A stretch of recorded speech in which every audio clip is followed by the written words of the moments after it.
Welcome back to the Sic Em Podcast. I'm your host, John Morris. On this week's episode, we're joined by Baylor Acrobatics and Tumbling's head coach, Felecia Mulkey.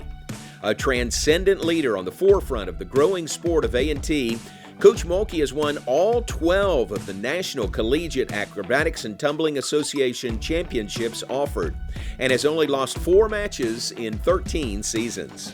Now, after another undefeated regular season for her team, she and the Bears are looking to capture Baylor's 9th straight title.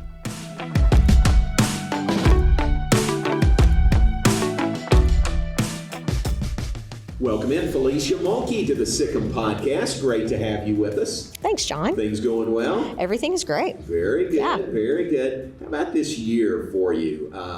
You always have a theme for the year going in. What was that, and did it live up to your expectations? You know, I think 2 things I talked about at the beginning of the year were chaotic energy. That remains with this team because they are hilarious and fun to be around. The other thing was it's not a rebuilding year, it's simply a building year. And I am still seeing that take shape right now. We haven't had the meet that we want to have yet, and I'm sure that we will pretty quickly. But we're continue to build it. And if you look who's competing throughout the year, you notice more and more freshmen out there. Yeah. We're really relying heavily on our freshmen in the tumbling, and it's just them getting their feet under them and kind of figuring out, learning the ropes. So it has lived up to it. It has been a building year. Yeah. Is that gratifying to you as a coach to have freshmen come in and you've got this, this program that is so solid, but still freshmen come in and have a chance to step in and be a part of the lineup? Yeah, I love it. 2 things. First of all, it makes me really excited for the future, because there's nothing worse than having all of your individual passes and group passes be seniors. But the other thing, selfishly, is we get a lot of flack we win a lot. And from around the country, in the recruiting world, what you'll hear other programs say about us is, well, if you go to Baylor, you won't compete as a freshman. And you do not hear that in my recruiting spiel. My recruiting spiel is, you can compete, you're gonna have to work for it. Right. And so I think it's for me, it's satisfying because yes, you can compete. Not only compete as a freshman, but you can excel as a freshman at Baylor in the middle of all of these other super talented humans. And we've seen that. Yeah. We've seen that with your freshmen years past and this year in Washington and others that have come in and earned a spot. Yes. You give it to them, they earned the spot. Yes, very much. What is your recruiting spiel when you go on the road? Oh gosh, I don't want to give away all my trade secrets. No, but I think it's probably what you would think it is for me. I'm a terrible recruiter, honestly, believe it or not. I am bad because I'm really honest and I am a straight shooter, and if I don't think you're going to compete here, I'm going to tell you, and then I'll help you go to another school. Yeah. But I don't want you to stand on my sidelines because you'll be really unhappy, and then therefore I will be unhappy. But I think, in recruiting, for me, the talent is you go out and you look for the talent, but then you have to filter the talent down to the right fit for Baylor, because sometimes maybe someone who has a little less talent than this area is going to come in and be a better fit for Baylor and therefore contribute more to what we need for the team. I don't like bad attitudes. I don't like people who think they're better than everyone else. I don't like helicopter parents. And so I just say it all out loud. So I almost kind of talk you out of coming here. Right. And if you still want to come, we're in really good shape. That's good. Yeah. Awesome. I'm a terrible recruiter, but I'm getting some good kids. So I'm going to keep going for right now. So you've been in a home before and you've had to tell somebody, yeah, you just wouldn't be on. You wouldn't be a part of our team. Yeah, I have. Let me find you somewhere else. Yeah, and those are always really. We've been successful at Baylor, so I'm very blessed that people want to come here, and I will acknowledge that recruiting here may be easier than some other acro schools because we've been super successful. We're out there, Baylor does such a good job promoting our sport and whatnot. So oftentimes I just feel bad because this may be a dream school. This may be a dream program for them. And then I have to have the conversation of, well, I would love to have you on my team because I think you're wonderful. But what's that going to feel like if you're standing on my sideline in 4 years?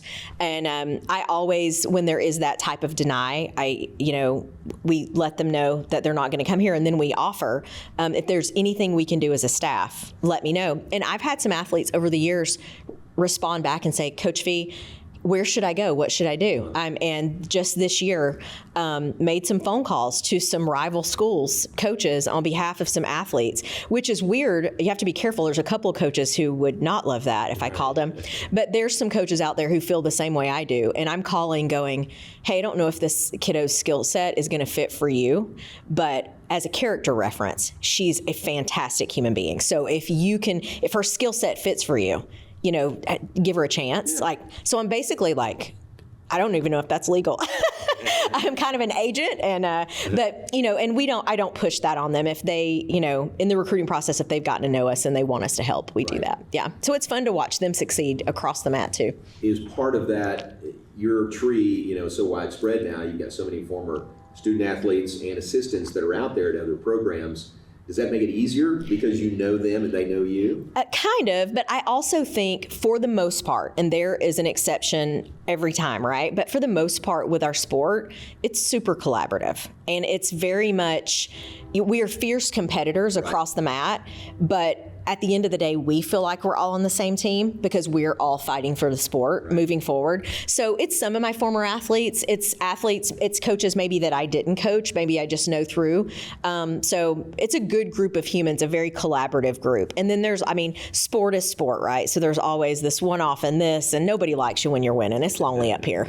Could you coach another sport? Have you ever thought about that? Yes, I have. I think I could coach the people part of it, right. And I'm a nerd enough to learn the X's and O's of something, but I truly believe I feel like I'm an average acrobatics and tumbling coach, but I'm really good with people. Yeah. So I think I could. I don't know who'd want to give me a shot, but I'd try it for fun. I think that at the end of the day, you have to know some X's and O's. You have to understand the strategy of any sport, but if you can't manage the expectations and the personalities and create the culture you want on your team, it doesn't matter how much talent you have. You're always going to lose in the big game. And so that's always our goal, is to make sure every year to get to that point where no matter what the pressure is, no matter what's going on, we can function as a unit.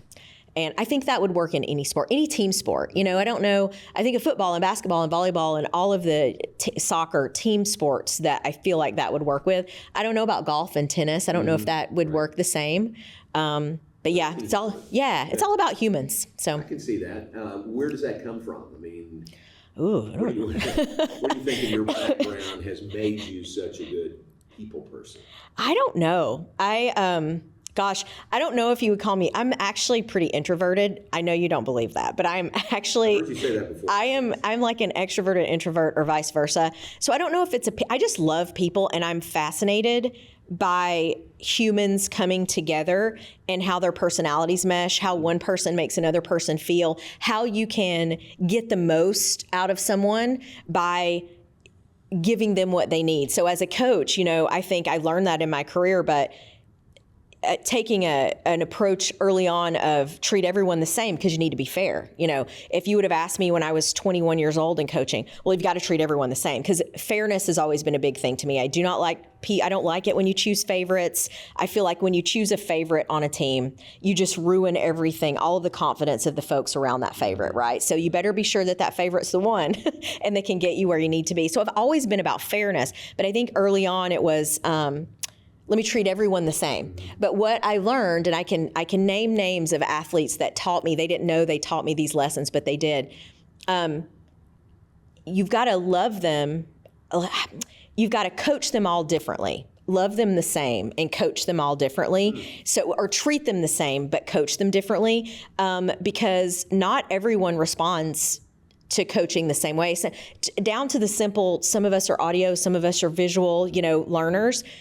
Take that into a group setting and figure out what somebody needs from you. And I think if you go in and you say, well, this is how I coach and this is my philosophy and you're going to do this and you're going to do that, you have to set some boundaries. But if you aren't willing to learn and listen, then you're only going to speak to the people who can hear, who want what you're giving, right? Like you have to figure out how to give and take from everyone. So I don't know where it came from. Probably just trial and error over the years of trying to get, any given year, 30 plus women from all different backgrounds on the same page, going toward the same goal.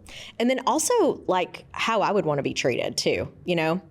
I learned something, a colleague told me probably about 5 years ago, she made the statement in front of me, always seek to understand. And I was like, okay. And sometimes it's things you know, but then you hear it, right, from someone. And I was like, that is exactly it. Instead of just going in and making these assumptions about these kiddos and what they need, and I may think I know what they need, but we don't know what's going on in their lives. We don't know. So seek to understand and then give them what they need. Build their confidence. A confident group of humans can achieve anything. But if I'm screaming and yelling at them and telling them how terrible they are, that sea level goes down and they can't do anything. So yeah, I don't know. I didn't answer your question. I don't know where it came from.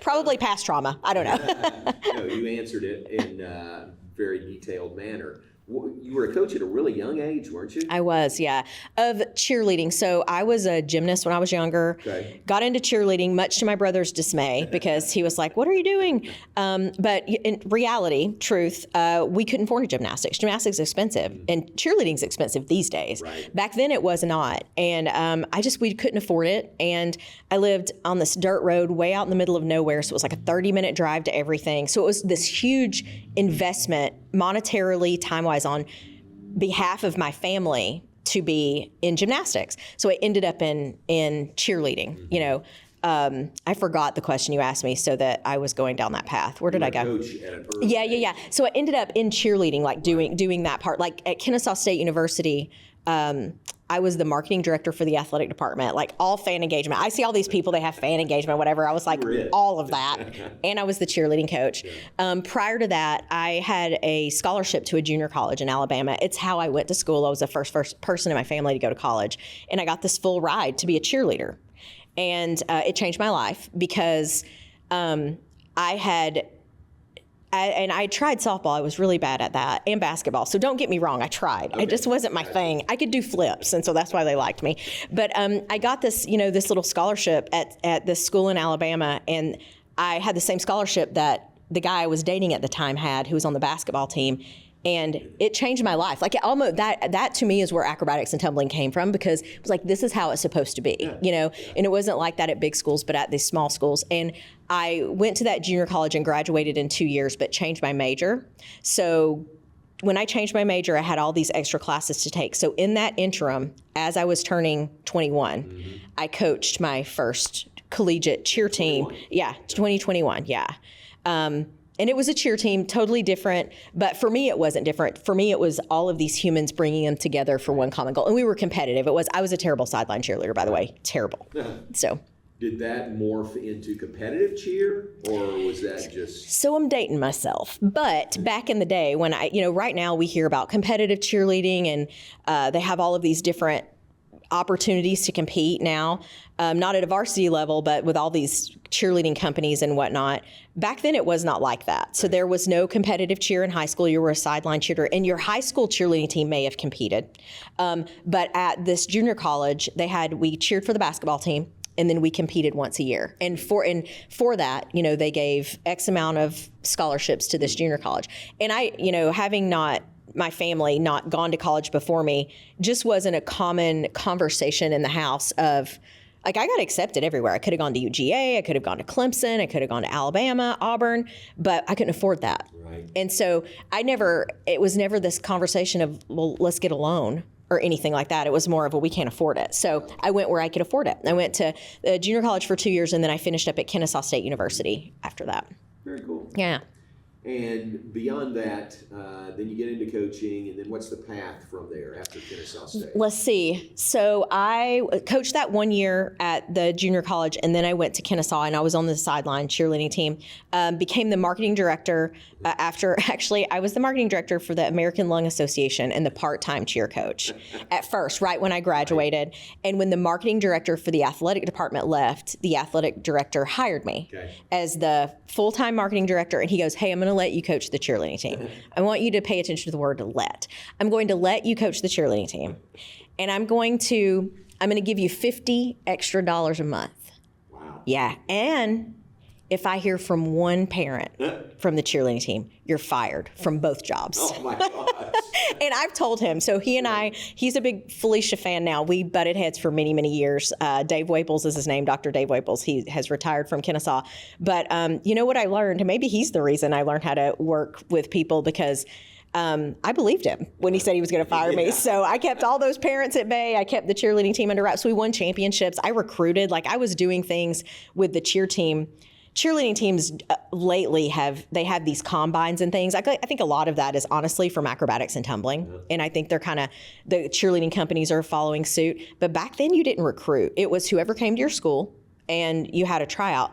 I had a pipeline out of California coming to Kennesaw State on no scholarships. Right. Oh man, and we were good. They did not. I was a terrible sideline cheerleader and sideline coach. My team used to get technical fouls on the sideline. Have I told you that before? No. That story, true story. Technicals. True story. So the team that was there wanted to compete. They didn't want to be on the sideline. We didn't have a football team at the time. Kennesaw now does have a football team, but we didn't. It was basketball, and we were good. Uh-huh. And we were Division II in the Peach Belt Conference, and so we would heckle the other team. And one of the assistant basketball coaches at the time would come into our little classroom where we were kind of prepping, and he would tell us who the good players were. Okay. And so if you ever have pictures of our team on the sideline, they had the roster rolled up, stuck in the back of their skirt, and they would pull it out to see what the guy's name was. And the rules were you could not say cuss words, could not say anything derogatory, but you could be extremely annoying. Yeah. So we got a technical one day, and then I think like one of my crowning achievements of my career is that the athletic director from another school, I won't name it, in the conference wrote a letter to our conference commissioner. And I would like to note that it was after he spoke to me at a game, right, and said, I'd like to know how you've built your cheer team up. I think you guys do a great job, blah, blah, blah. And I was like, oh, I'll talk, and I'm just this little cheerleading coach at this little school. He wrote a letter after we played them that day to the commissioner and said, it is unfair to play basketball at Kennesaw State University. Their cheerleaders have too much of an impact on the game. Wow. And I was like, well, you've done nothing but fuel me now, buddy. Exactly. So we trapped. Oh, yeah, that was a crowning achievement. So anyway, I really fell in love with coaching then because it was changing lives. We weren't, we won a couple national championships, and that's back before they separated the division. So it was just if you were an all-girl team, they threw you in a division, and that's what you competed with. And we won a couple championships. But what I loved about it was I would not have been able to put it in words at the time, but the journey of the team and them coming together and figuring out how we can peak at the right time. And I fell in love with coaching. I was working at Gold's Gym my senior year, most stressful year in college, because then what are you going to do? Right. Like adulting stinks. Nobody wants that. So I was working at Gold's Gym, and I remember the guy I was dating at the time was on the basketball team. He comes in and brings me lunch, and he's like, what's wrong? And I was, just down. And I said, I don't know what I want to do. I really just want to be a full-time coach, college coach. And he goes, Felecia, that's not going to happen. We broke up 2 weeks later, and look at me now. True story. Oh, and he's doing well, I think. I don't care, but I think he's doing okay. But I think that's kind of, yeah. Well, and I knew in my heart that's what I wanted to do, and there was no path to it at that time. So the way I ended up in acrobatics and tumbling, I got tired at Kennesaw, just doing everything that we could. It wasn't going to be a varsity sport. And during that time, Maryland, in 2003, the University of Maryland made, they didn't call it acrobatics and tumbling. They made a varsity sport out of part of their cheer team. They took the all-girl off the sideline, gave them scholarships. You're going to compete. That was the start, right? That was the start. I always say the movement started with Maryland, and then the sport started with Oregon, Baylor, Fairmont, Azusa, and Quinnipiac. Okay. Because Maryland, Debbie Yao was the AD at the time, and she took some flack for doing what she did. A lot of people said, well, this is, a trick to get around Title IX, gender equity. I probably would see it that way now. I did not see it that way then. I was like, oh my gosh, she's giving him this chance. So I followed that movement, and that was in 2003. About 2007 or 8, I was like, you know what? Never going to be a full-time head coach in college. I'm just going to go to law school. So I started down that path. This was going to be my last year coaching at Kennesaw, and a colleague came in and said, hey, did you see that Oregon is doing what Maryland has done? Right. And I was like, okay, last ditch effort. I'll put this proposal together for Dr. Waples, who paid me that 50 extra bucks. Put this proposal together and show them this is what Maryland did, this is what Oregon is doing, and this is what Kennesaw can do. And if he can do this and he can make this a sport and kind of pull it away from the cheer team and make it a sport, I'll stay in coaching. If not, I'm going to go to law school.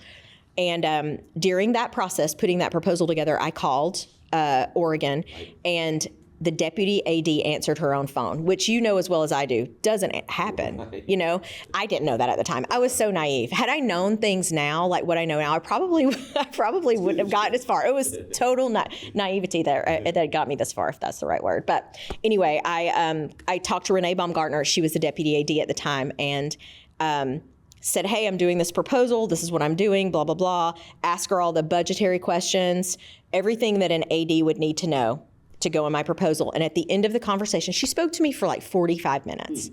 And at the end, I had no idea who I was talking to. At the end of the conversation, I said, hey, would you mind giving me your coach's contact? I'd really like to talk to them to see what they've done. Because I thought they just took somebody from inside. And she said, well, we don't have a coach yet. We're going to do a national search. And I was like, oh, that's amazing. Thank you for doing that. Did not click with me to ask about the job. I just said, this really legitimizes this. Thank you for doing a national search. And she said, yeah, so if this doesn't work out at Kennesaw, maybe you should apply for this Oregon job. Right. And I was like, oh, well, thanks. Yeah. I, again, did not click with me. I'm a Georgia girl. I get off the phone. The only thing I knew, you may have heard me say this before, and it's true, I did not know if Oregon or Washington touched Canada. Like I didn't travel a lot. So I was like, what is going on? So I called my brother and told him about the conversation. And I was looking for some feedback because that's a long way. And he goes, oh, yeah, you should definitely do that. The Grateful Dead played in their stadium. Nah. And that's the only feedback I got. So I know. But I gave him, I turned in my resume, went on about my life. And that was in February, went on about my life. We competed in April, came off of the prelims, because there you have like in the cheerleading championship, the big one, there's many cheerleading championships, but this one, the big one, you have a prelim and a final day. Okay. Came off the prelim, this was long enough ago that you didn't have your cell phone with you all the time. Huh. It was in my hotel room. Okay.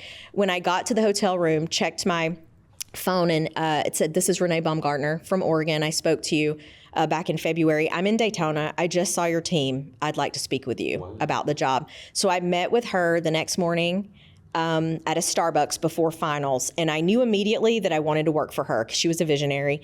I knew that we were going to do this and change the world. I knew we needed to, we talked about changing the name of the sport. We talked about everything. They flew me out about a week later for an interview, and then back out 2 weeks after that, I think, for a press conference. And then me and my two wiener dogs just drove across the country, and the rest is history. So this moved out to Oregon, culture shock all day, every day. So, and now I'm glad to be back in the sunshine. So anyway, long answer to your question, but I don't know if I've ever told you that story. No, I don't know. I knew parts of it. Yeah. I think I knew all of that. But what a step on your part to leave Georgia and take on this brand new role, brand new job at a school where you had some folks that weren't completely on board with you, right? At Oregon? You got to Oregon. Yes, I think I told you that the other day. Yeah. It was, but understandably so. I was so naive. Yeah. I look back and I totally understand why people thought, because we didn't call it competitive cheer. It was team stunts and gymnastics is what we renamed it, which I hated. But what we thought was, there's nothing wrong with cheer. There's still nothing wrong with cheer. We just wanted to separate it so that we could become a sport. Sure. The cheerleaders have a really big role on the front porch of our university. They're busier than anybody. They're everywhere, especially Bruiser. He's everywhere. Shout out Spirits. Yeah, right? Yeah. Like they have a really big job. We wanted to just take this little niche and put it over here. So we really set out by changing the name, changing the stereotype, changing the uniform. Like all of that is way too much to talk about. But yeah, it was a big step, but I understand why when I got there, they hated me. There's a little bit different mindset in Oregon. It's a bit more of a liberal state, just if you travel there, you know what I'm talking about. I kind of fit in with that a little bit, except I didn't understand why everybody was like, well, they're just making cheerleading a sport, and this isn't Title IX, this isn't a real thing, blah, blah, blah, blah, blah. And that entire year, I had a chip on my shoulder just talking to people. I was on the defense John, every single day, because people weren't actively mean to me. I lived my best life out there. It was like second freshman year with money. Yeah. With some money. So that was it was so much fun. I had the best time of my life in Oregon, but there was just so many people that were like, didn't believe me. And I would tell them, no, like the feedback I got was, well, this isn't a sport. Yes, it is. You can't choose based on looks. I would never choose based on looks. And I just kept saying, you've got to trust me. You've got to trust me. You've got to trust me. To the point where after our very first meet, and I think it was February the 10th or 21st, there's a thing hanging on my wall in my office in MacArthur Court, historic MacArthur Court on the University of Oregon. After that meet, we won, and it was... that year we were competing kind of in a whole bunch of different formats, but we held 2 real meets at the University of Oregon. And when the media came in my face after, because it was so controversial out there was a lot of media around, I was like on the defense, ready for them to come at me. And the first question was asked was, so how did it feel coming out of the locker room ahead? And I went, and I didn't know what to do. Right. I later on reflected on that, and I was like, okay, that was a moment.